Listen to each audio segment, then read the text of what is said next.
Irmãos, graça e paz, amém. Alegria estar conosco, com vocês nessa manhã, para podermos compartilhar da palavra do Senhor. O presbítero Isaías já adiantou, minha esposa hoje amanheceu muito mal. Ela tem tomado uma medicação que tem provocado muitos efeitos colaterais, e hoje pela manhã ela amanheceu vomitando e muito mal. Não teve condições de vir, ficou muito chateada por não poder vir nessa manhã. Meus filhos vieram comigo, 2. Isso para mim é um grande desafio, para falar sobre a batalha dos pais na frente dos filhos, né? Mas que Deus possa nos dar graça nessa manhã. Essa é a terceira mensagem da série UFC, Lutando pela Nossa Família. Primeira mensagem, o pastor Renan expôs sobre a batalha dos solteiros, a segunda sobre a batalha dos casados, ambas baseadas no texto de Paulo na carta de 1 Coríntios, capítulo 7. E hoje, nessa terceira exposição, nós vamos falar sobre a batalha dos pais. Batalha dos pais. E eu gostaria de convidar os irmãos a abrir as suas Bíblias no livro dos Salmos, capítulo 127. Livro dos Salmos, capítulo 127.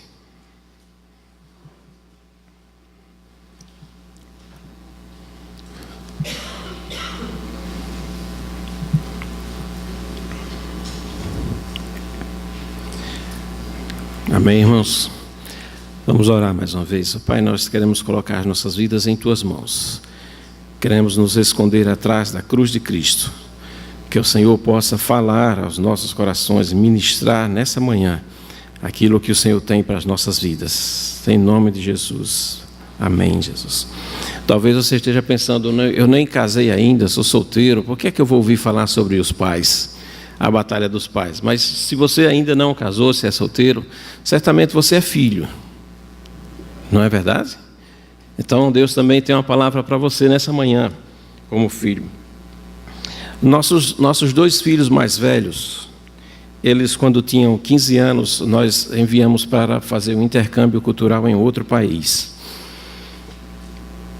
E depois que eles foram selecionados pela instituição, foi um ano de preparação para a viagem, muitos treinamentos, conversas, e a gente conversava muito em casa, preparando, dizendo da realidade de outra cultura, de coisas que eles iam encontrar que não era comum no nosso meio, por exemplo, a facilidade para o álcool, facilidade para as drogas, facilidade para o sexo, muitas coisas diferentes, relacionamento com famílias que nós nem conhecíamos, nem eles também. Nós conhecíamos somente por fotos, cartas e internet que tínhamos nos comunicado, e conversávamos sempre em casa sobre essa preparação. Foi um ano intenso de preparação, e nenhuma das noites, quando nós conversávamos na nossa cama sobre esse intercâmbio, e no programa que eles foram de intercâmbio na instituição, a cada 3 meses eles eram obrigados a mudar de família, para que eles pudessem ter novas experiências com a cultura, com o modo de viver, e a cada 3 meses eles teriam que mudar de família. E nessas conversas em casa, a gente falando sobre essas famílias, sobre esse relacionamento, meu filho perguntou assim: painho, se eu encontrar lá uma família melhor do que a nossa, eu posso ficar lá? O coração apertou, irmãos. E é sobre isso que eu queria falar nessa manhã. Nossa batalha como pais, para a gente trabalhar, estar preparado para responder ou para atender a essas situações, essa demanda dos nossos filhos. Eu queria ler com vocês 3 versículos do Salmo 127. Os versículos de 3 a 5.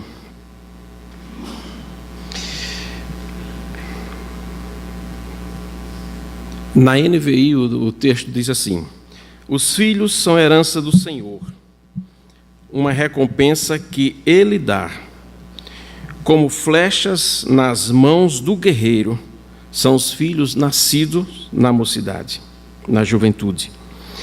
Como é feliz o homem cuja aljava está cheia deles. Não será humilhado quando enfrentar os seus inimigos no tribunal. Eu fico impressionado como somente Salomão, com sua tremenda sabedoria, poderia descrever em 2 sentenças, com tanta precisão, o relacionamento entre pai e filho. É impressionante como Salomão vê nesse texto a nossa batalha como pais na criação dos nossos filhos. E eu queria dividir esse texto em quatro tópicos que eu coloquei, estão colocados aí no boletim, que você pode acompanhar conosco. O primeiro dele diz que os filhos não são nossos, eles são do Senhor. Essa, irmãos, é uma realidade que nós precisamos ter no nosso coração. Os filhos, neles não são nossos. Eles não são possessões nossas. Nós não temos capacidade de gerá-los, de criá-los, se o Senhor não estiver conosco. O texto diz: os filhos são herança do Senhor. Ele, uma recompensa que Ele dá. Então, é o Senhor que nos dá. Precisamos entender isso. Antes dos filhos serem nossos, eles pertencem ao Senhor. Há um homem que reconheceu muito bem isso na Bíblia. É um homem chamado Jó. Se você ler a história de Jó, você conhece a história de Jó, logo no capítulo 2, você vai ver que Jó teve uma situação em que perdeu todos os seus filhos, mas Jó pôde olhar para aquela circunstância e dizer assim: o Senhor os deu, o Senhor os tomou. Meus irmãos, às vezes nós não temos essa capacidade de entender que os filhos são nossos, são do Senhor, não são nossos. E isso tem algumas implicações para a nossa vida prática, irmãos. Primeiro, nós precisamos cuidar dos nossos filhos como cuidamos de algo muito importante para Deus. Precisamos tomar conta deles como tomamos conta de algo extremamente importante para Deus. O Dr. George MacDonald, ele escreveu no seu livro A Diferença que Faz um Pai, ele disse assim: é muito comum as crianças pensarem que Deus as valoriza da mesma maneira que os pais a consideram. Se o pai é amoroso, cordial e cuida delas, tendem a pensar em Deus como amoroso, cordial e cheio de cuidados. Mas se o pai é encarado como frio, distante e ocupado com as coisas mais importantes do dia a dia, elas provavelmente sentirão que Deus é algo inacessível, é alguém inacessível e não tem interesse por elas como individuais. Os pais, em especial o pai, é responsável por apresentar a figura de Deus para os seus filhos. Não é assim que nós começamos a apresentar Deus aos nossos filhos? Nós começamos a introduzir a ideia de papai do céu. É um pai que cuida deles lá do céu. Mas se os filhos não conseguem enxergar no pai que tem aqui na terra, junto deles, que cuida deles, que toca neles, se eles não conseguem enxergar alguém que cuida, que ama, que protege, como eles vão entender que um Deus que está lá no céu pode se preocupar com a vida dele? Nós pais temos essa responsabilidade de cuidar dos nossos filhos para apresentar Deus através do nosso cuidado das nossas vidas. Segunda implicação que eu queria colocar para essa afirmação: cuide bem da mãe deles. Talvez se eu perguntar para você, o que é que sua mãe representa para você? Você vai dizer: minha mãe é muito importante, minha mãe me deu a vida, é tudo para mim. Alguns poderiam dizer assim até: minha santa mãezinha, e a minha mãe é muito importante para mim. Isso é a mesma coisa que a mãe dos seus filhos representam para eles. A mãe dos seus filhos é muito importante para eles. Então, como pais, nós temos o dever de cuidar da mãe dos nossos filhos. Não há nada que signifique mais segurança para os filhos, que dê mais segurança, que dê mais firmeza no seu caráter, na sua vida, do que ele perceber que o pai cuida da mãe. Porque se o pai cuida da mãe, indiretamente ou diretamente, está cuidando dos filhos. Então, cuide da mãe dos seus filhos. Outra implicação desse texto é que Salomão diz assim: Deus dá a quem Ele quer. Irmãos, essa é uma afirmação muito importante para nós entendermos o que os filhos representam na nossa vida. Os filhos representam uma graça de Deus. Deus dá a quem Ele quer. Eles são heranças e Deus dá a quem Ele quer. Herança é algo que o pai reparte da forma como Ele deseja entre os seus filhos. E Deus dá a quem Ele quer. Isso é muito sério a gente entender nos nossos dias, porque há alguns casais que, por alguma razão, Deus não lhes concedeu essa graça de ser filho, de ter filhos. E muitos casais vivem muito preocupados e em conflitos com Deus com relação a isso. Nós tivemos uma experiência muito séria com relação a isso. Nós tínhamos um evento para a família há uns 2 anos atrás, e um casal nos procurou muito desesperado, porque eles não tinham condições de ter filhos. Tentaram de todas as formas, inseminação artificial em João Pessoa, inseminação artificial em Recife, São Paulo, todo tipo de tratamento, não conseguiam ter filhos. Deus não lhes concedeu essa graça. E aí nós tínhamos um evento para a família, e aquele casal nos procurou e disse: olha, uma pessoa disse para nós que nós não podemos participar desse evento, porque nós não somos uma família, porque nós não temos filhos. Irmãos, isso é muito sério. E nós descobrimos com essa situação que haviam, na verdade, não apenas um casal vivendo esse dilema, mas tínhamos 2 casais na igreja que estavam vivendo esse dilema. E aí nós fomos conversar com esse casal, mostrar que a principal função do casamento ou da mulher não é gerar filhos. A principal função do casamento, foi muito bem exposta aqui pelo pastor, é glorificar a Deus. Os filhos são herança do Senhor, uma graça do Senhor, e o Senhor dá a quem Ele quer, a quem Ele entende que deve criar os seus filhos.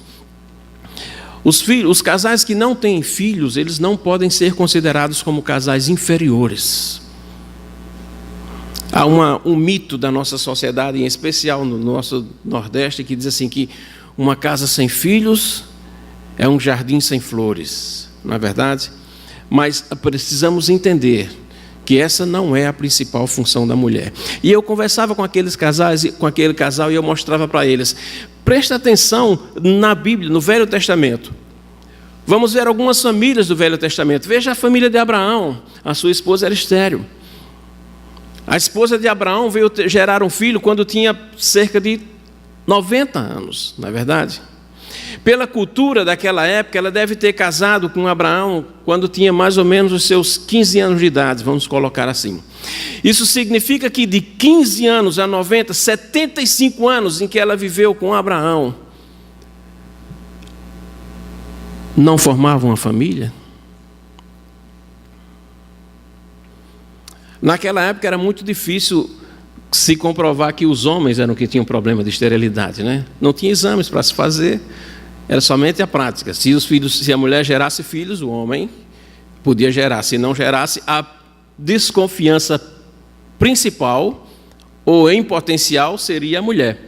E a Bíblia relata no Velho Testamento uma série de mulheres que não puderam gerar filhos. Fala de Ana, fala de Sara, fala de Rebeca, uma série de mulheres que tinham dificuldades em gerar filhos. Apenas um homem no Velho Testamento que a gente entende que ele não podia gerar filho foi o marido de Ruth, porque ele morreu, deixou Ruth sem gerar filhos, e aí um outro homem gerou filhos com Ruth. Apenas um homem, mostra o Velho Testamento. Mas, irmãos, nós precisamos entender isso, que um casal que não pode gerar filhos, eles não significam um casal inferior, porque eles também glorificam a Deus através do seu relacionamento. E essa é a principal finalidade do casamento, como nós já ouvimos. Precisamos entender também que os filhos, eles não podem representar a esperança do casal. Quantas vezes nós vimos casais com dificuldades no relacionamento quando jovens e alguém chega, não, olha, se tiverem um filho, as coisas vão melhorar. O problema desse casal é um filho. Se eles tiverem um filho, as coisas vão melhorar. As coisas não funcionam assim, irmãos. Se um casal tem dificuldades nos relacionamentos, de comunhão, de compartilhar, a presença de um filho em potencial vai agudizar esses problemas. Porque é mais uma responsabilidade, é mais um ponto de conflito entre o casal. Os filhos não podem representar a expectativa de esperança para o bem-estar de um casal. Nós precisamos entender que os filhos não são nossos, eles são do Senhor. O segundo ponto que nós temos para entender nesse texto que Salomão nos apresenta, o verso 4, ele diz que, como flecha nas mãos do guerreiro, são os filhos nascidos na juventude. Todo relacionamento entre pai e filho é constituído com muito esforço.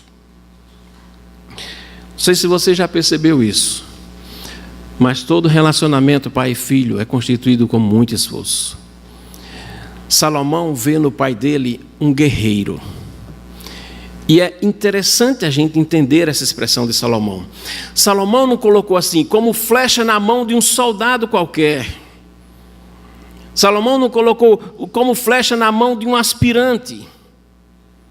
Mas ele colocou o pai dele como um guerreiro. Essa era a visão que Salomão tinha do pai dele. Salomão vivia no palácio, via o seu pai batalhar, conquistar muitas terras, muitas nações. E a visão que ele tinha do seu pai era que o seu pai era um guerreiro. Qual a visão que você tem do seu pai?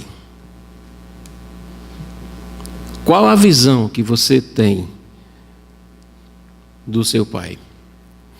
Dr. Augusto Cury, ele escreveu no seu livro Filhos Brilhantes, Alunos Fascinantes, que se você não leu ainda, eu aconselho você a ler, muito bom esse livro. Ele escreveu dizendo assim, os bons filhos, eles conhecem o prefácio da vida, da história dos seus pais. Mas os filhos brilhantes, eles vão muito mais longe. Eles conhecem os principais capítulos, ou os capítulos mais importantes da vida dos seus pais. O que é que você conhece da vida dos seus pais para formar a visão do seu pai? Na minha juventude, na minha adolescência, eu ressentia muito do meu pai. Meu pai é um sertanejo de Catolé do Rocha, e muito frio, não me abraçava no meu aniversário, não me beijava, não me dava presente no Natal, e eu me ressentia muito do meu pai por essa situação. Eu sou o caçula de 7 irmãos, o caçula dos homens, ainda tem uma irmã depois de mim, e eu me ressentia isso porque eu nunca ganhei uma bola de meu pai. Mas aí, irmãos, na minha adolescência eu descobri sobre o meu pai, quando eu ouvi sobre a história dele. Quando meu pai nasceu, o pai dele havia morrido há 6 dias. Então meu pai não teve pai. Não teve ninguém para abraçá-lo, para cuidar dele, para amá-lo. E isso há 90 anos atrás, 92 anos atrás, lá em Catolé do Rocha, significava a família passar por muita dificuldade. Dependia da agricultura, em especial do pai na liderança. Então minha avó juntou todos os filhos e veio tentar a sorte na cidade grande. A cidade grande era Campina Grande. E aí vieram de Catolé do Rocha para Campina Grande. Só que tem um detalhe, irmãos. Vieram a pé. Você já pensou que é isso? Viajar de Catolé do Rocha para Campina Grande a pé? Quando eu vi isso na história do meu pai, eu entendi que meu pai era um guerreiro. Meu pai chegou em Campina Grande, ainda criança, teve que ir para a feira vender banana, melancia, trabalhar, se virar para ajudar no sustento da família.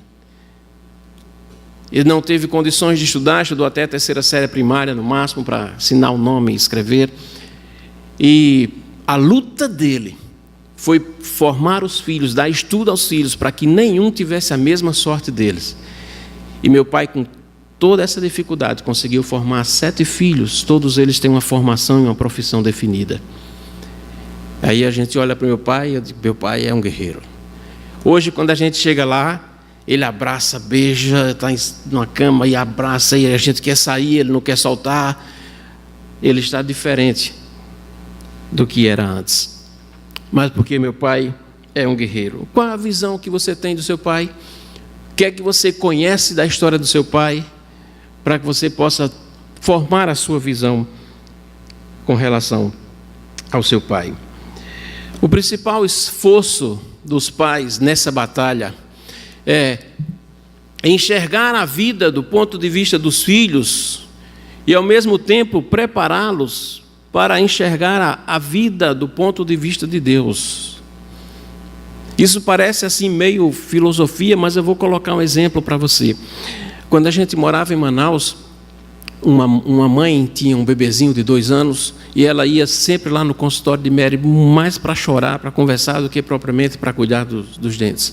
Aquela mulher tinha um trauma que dificilmente ela e a gente, ou qualquer um de nós, conseguiríamos nos libertar. Ela estava uma tarde em Manaus brincando com seu filho, como era o costume daquela região muito quente, na piscina, e ela estava depois do almoço dando banho no seu filho, cuidando dele, e depois disso ela trocava o bebê, dava mamadeira dele e o filho dormia. E aí nesse dia chegou uma visita na casa dela.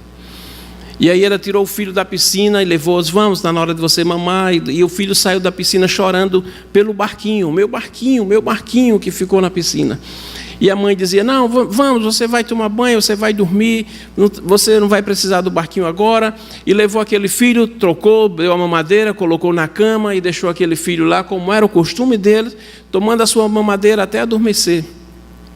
E aí ela ficou na sala conversando com a visita e depois de alguns minutos de conversa, veio aquele clique de mãe e ela foi ver o bebê no quarto. Quando chegou no quarto, só estava a mamadeira em cima da cama.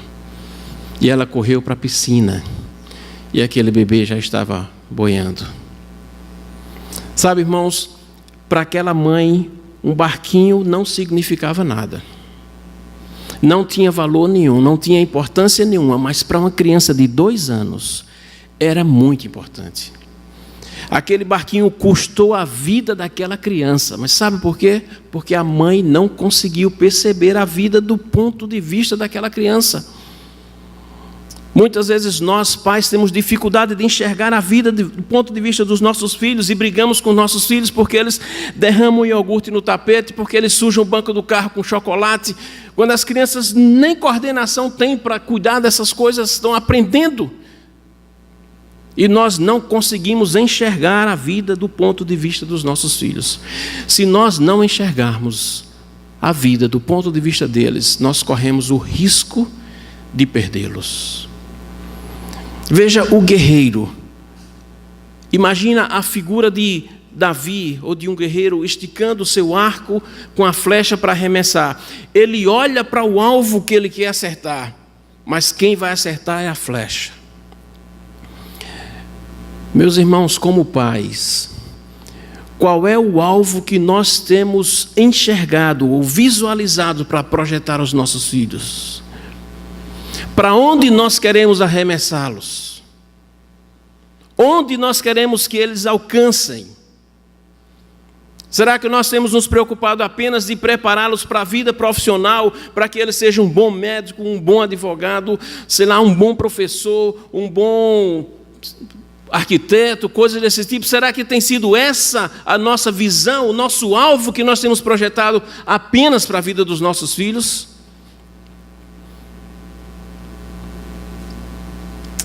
Precisamos olhar a vida dos nossos filhos, a vida do ponto de vista dos nossos filhos e projetá-los para alcançarem o alvo que é o nosso Senhor.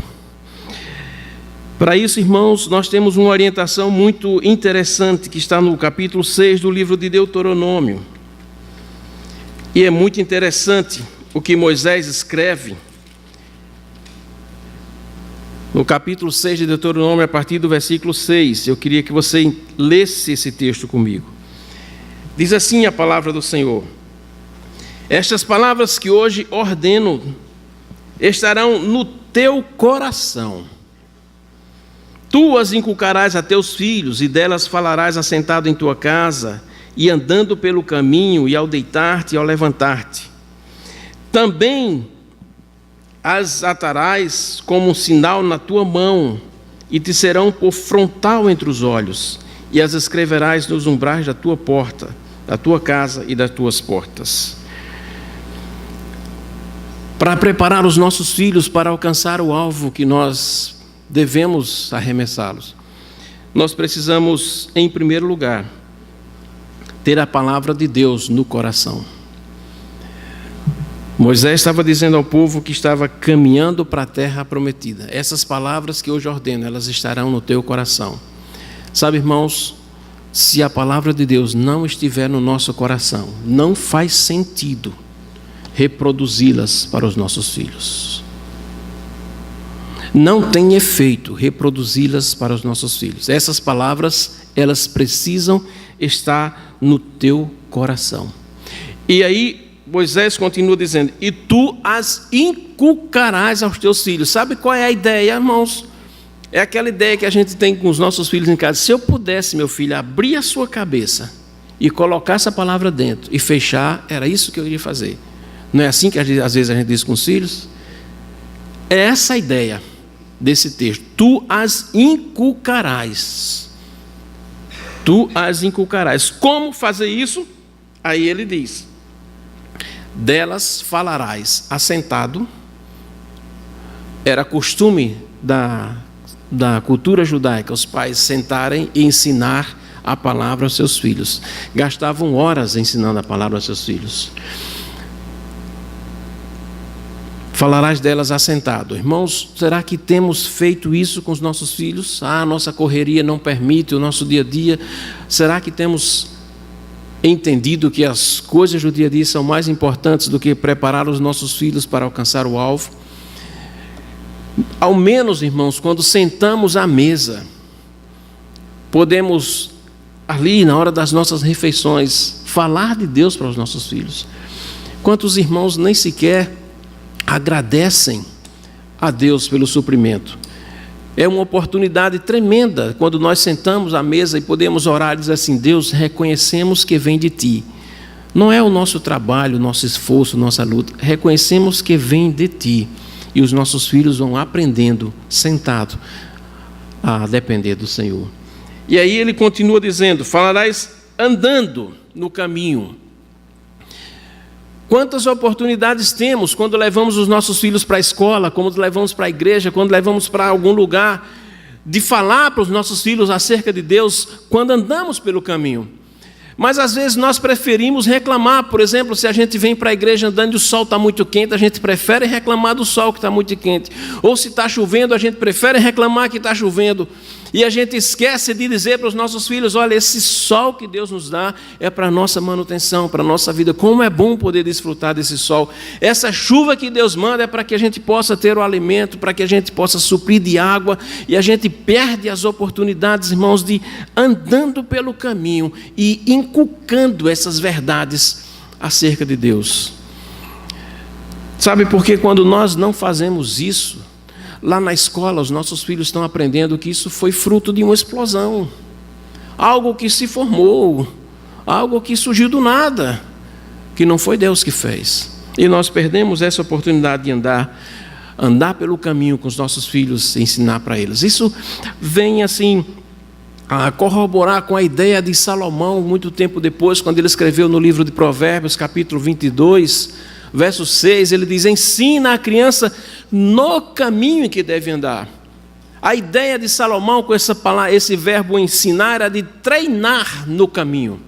É o pai pegar na mão do seu filho e ir caminhando com ele e mostrando as coisas que vão acontecendo. E ir sofrendo com ele, às vezes tropeçando com ele, e um ajudando ao outro, mas ele vai ensinando no caminho. Ensinar o caminho é dizer, meu filho, vá por aqui, que eu vou por ali. Mas ensinar no caminho é pegar a mão do seu filho e ir mostrando para ele todas as dificuldades e como Deus pode nos ajudar a superá-las. Moisés continua dizendo ainda que nós devemos ensinar aos nossos filhos ao deitar e ao levantar. E essa é uma oportunidade imensa, irmãos. Quantos de nós têm perdido essa oportunidade de ensinar, de falar de Deus para os nossos filhos ao deitarmos? Eu estava aqui na igreja no domingo à noite, quando um pai veio aqui na frente e desafiou aos demais pais a contarem as histórias da Bíblia para os seus filhos. E eu fiquei muito feliz quando eu vi aquilo naquela noite. E eu fiquei lembrando das nossas experiências com isso. Eu sempre fiz muita questão de fazer isso com os nossos filhos. Lá em casa sempre eu contava as historinhas, porque Mary, quando começava, quando eles eram uma vez, aí ela já tinha ido e os meninos ficavam acordados. Então eu sempre ia lá e sempre eu que contava as historinhas para eles. E assim a gente passou por algumas experiências interessantes. Eu lembro de algumas, por exemplo, teve uma noite que eu fui contar a história do filho pródigo. E eu comecei dizendo para eles assim: tinha um pai que tinha 2 filhos. Nessa época eu só tinha os 2 filhos mais velhos. Aí, naturalmente, tinha um filho mais velho e um filho mais novo. Vocês conhecem algum pai que tem 2 filhos? E aí, nessa hora, minha cabeça viajou por todos os meus amigos que tinham 2 filhos. Eu tinha alguns amigos com 2 filhos e eu fiquei pensando em alguns. E aí ele disse assim: conheço. Eu disse: quem? Ele disse: o Senhor. Eu disse: essa parábola eu não queria contar para os meus filhos, não queria usar os meus filhos nessa parábola. Mas eu fiquei pensando nessas experiências interessantes que nós precisamos nos preparar para quando contar a história para os nossos filhos. A outra foi nossa sobrinha neta. Nós temos algumas sobrinhas netas e ela tinha 2 anos de idade e ela chegou lá em casa, foi dormir lá em casa e eu fui contar a historinha para ela. E eu só tenho homens, não tinha experiência de contar a história para menina. E menina, a gente vai falando e ela não deixa a gente falar, fala mais do que a gente. E aí eu fui contar a história de Zaqueu. Aí eu disse: olha, Zaqueu era um homem bem pequenininho. Ela tinha 2 anos, olhou para mim e disse: não acredito. Foi exatamente isso que aconteceu. Aqueles que estavam no quarto comigo, todo mundo deu risada. E aí eu fiquei sem chão para contar a história de Zaqueu. Mas são experiências impressionantes, irmãos. E esse tempo é extremamente precioso quando nós deitamos com nossos filhos para contar as histórias para eles.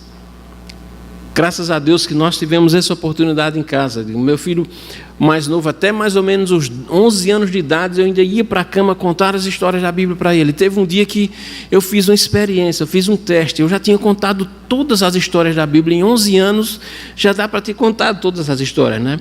E eu repeti às vezes. Aí um dia eu cheguei e disse: meu filho, eu já contei todas as histórias para você. Hoje eu vou contar um romance, uma história diferente. Eu comecei a contar a história e ele disse assim: painho, conta uma história da Bíblia. E eu fiquei muito feliz por isso. Porque meus filhos, ainda na idade de criança, eu tive a oportunidade de contar as histórias da Bíblia para ele. Meus irmãos, pais, não percam essa oportunidade. Não deixe a televisão, o desenho animado, o tablet e o celular acalentar o sono dos seus filhos. Não deixe. Esses são recursos excelentes, podem ser usados, sem dúvida. Mas não substitua a sua presença ali na hora de deitar, de você contar uma história para os seus filhos, de você orar por eles e orar com eles. Essa era a instrução de Moisés. Olha que isso foi escrito há muitos anos atrás, irmãos. Mas é isso que funciona ainda hoje. Não podemos esperar da escola dominical, não podemos esperar da igreja, do cultinho infantil, da internet e dos filmes, isso são recursos. A igreja ajuda, a escola dominical ajuda, o culto infantil ajuda, mas a responsabilidade é em especial do pai. Em especial do pai, de transmitir essas verdades para os seus filhos. O texto também nos diz que essas palavras elas devem ser lembradas. E aí ele diz que nós temos que atá-las como sinal na nossa mão, na nossa testa. Isso significa, irmãos, que elas devem dirigir os nossos passos, aquilo que a gente fala, aquilo que a gente pensa e aquilo que a gente faz. Porque o Josh McDowell, ele diz também no seu livro A Diferença que o Pai Faz, que só existem 3 maneiras de ensinar para os filhos. É o exemplo e o exemplo. Nós falamos para os nossos filhos, nós contamos as histórias da Bíblia, nós ensinamos os princípios da Bíblia, mas se nós fizermos diferente, é com as nossas ações que eles vão ficar. Nós precisamos ter essa palavra amarrada nas nossas mãos e na nossa testa para dirigir os nossos passos. O terceiro ponto que nós temos na nossa meditação é que os filhos proporcionam felicidade aos pais. Isso não significa que o relacionamento pai e filho é sempre muito fácil. Às vezes há decepções, há transtornos de ambos os lados, mas os filhos devem proporcionar felicidades ao pai. E o exemplo mais interessante que eu vejo na Bíblia é o exemplo da felicidade de uma mãe que entrega o seu filho, ainda quando criança, para servir ao Senhor. Uma mãe que orou por muito tempo, muitos anos, por um filho. E um dia Deus deu-lhe a graça de conceber. E esse filho, quando agora é desmamado, a mãe leva para o templo, entrega para o sacerdote para que aquele filho possa servir ao Senhor. Essa é a história de Samuel, está lá no livro de 1 Samuel, capítulo 2.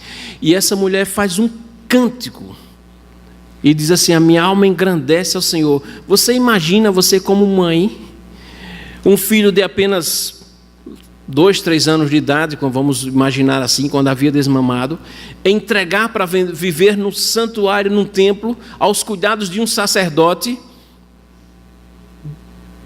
para cuidar dele, e você cantar alegremente, exaltar ao Senhor. Essa é a felicidade que os pais devem sentir quando entregam seus filhos para o Senhor. A devocional dessa manhã do boletim vai ajudar as mães nessa meditação. Mãe, ouse consagrar seus filhos a Deus. Os filhos proporcionam felicidades aos pais quando eles atingem o alvo de servir ao Senhor. Quando nós percebemos os nossos filhos dedicados ao Senhor, isso nos dá felicidade. Não é a melhor formação, o melhor emprego, mas quando os nossos filhos estão servindo e buscando ao Senhor. Por fim, irmãos, o quarto ponto, o texto diz que os filhos proporcionam segurança aos pais. Salomão disse assim que o homem que enche deles a sua aljava, os filhos, eles não serão envergonhados quando enfrentarem o tribunal. Possivelmente enfrentar o tribunal fosse a maior dificuldade que os homens enfrentariam naquela cultura. Salomão diz que o pai que tem filhos, eles os ajudarão a passar por suas dificuldades. Quais as dificuldades que seus pais têm passado? O que você tem feito para ajudar os seus pais a vencer as dificuldades? Se você é filho, precisa olhar para seu pai não como um super pai, não como uma super mãe que pode resolver tudo, que não precisa da sua ajuda. Os filhos são colocados na vida dos pais também para ajudar os seus pais. Irmãos, eu nunca imaginei que um dia eu seguraria nos braços do meu pai para que ele pudesse caminhar. Eu nunca pensei que um dia eu precisaria levar o meu pai para o chuveiro e dar um banho nele. Eu nunca imaginei que eu iria colocar uma fralda no meu pai. Nunca pensei nisso. Filhos, precisamos pensar nisso. Nós estamos aqui para ajudar os nossos pais, para dar segurança para eles. Quanta segurança os nossos pais percebem quando os filhos que os amam chegam em casa e os abraçam. Para concluir, irmãos, eu queria dizer que o maior temor para nós como pais, nessa batalha de pais e filhos, é saber o ponto certo em que devemos soltar a flecha e arremessá-los. Essa talvez seja a nossa maior dificuldade como pais. Nós esticamos o máximo que podemos, treinamos, miramos o alvo, ficamos esticando, mas, irmãos, se a flecha não for arremessada, não faz sentido. A flecha na mão de um guerreiro, simplesmente esticada, não atinge o alvo. Há um momento que nós precisamos arremessar. E nós precisamos estar preparados para isso. Sabe, irmãos, o relacionamento entre pais e filhos é o único relacionamento que Deus criou que a gente só sabe se dá certo quando separa. Talvez esse seja nosso maior medo. Meu filho vai sair de casa, vai casar, vai para outro lugar. Como será que vai ser? Essa é a nossa maior dificuldade. Mas nós precisamos confiar em Deus, irmãos, porque Deus é o padrão do relacionamento para as nossas vidas. Ele é o nosso alvo, o ponto de partida onde nós queremos atingir, e aí deve ser o ponto de chegada onde nós também devemos chegar. Para onde nós devemos arremessar os nossos filhos. E nós temos que ter esperança e confiança que Deus nos ajudará nessa tarefa de acertar o alvo com os nossos filhos. Eu sei que você estava esperando pela resposta que eu dei para o meu filho. E eu disse para ele assim: meu filho, se você encontrar uma família melhor do que a nossa, pode ficar lá, meu filho. Porque nós queremos o melhor para você. Nós sempre procuramos o melhor para você, mas se você encontrar, você pode ficar. O coração ficou apertado, irmão. A resposta doeu. Foram 11 meses de expectativa. Graças a Deus que ele não encontrou. E todas as famílias que ele passou, ele decidiu voltar para casa. Graças a Deus por isso. Irmãos, nós pais precisamos entender que, independente das circunstâncias que vivemos com os nossos filhos, nós sempre somos as referências para eles. Nós sempre somos o referencial de partida e de chegada. Assim como o nosso Deus é o referencial para as nossas vidas. Foi Ele quem nos criou e é para Ele que nós vivemos e é junto com Ele que nós queremos viver. Amém? Que Deus nos ajude na batalha como pais e também como filhos a entendermos esse relacionamento segundo a palavra de Deus. Vamos orar?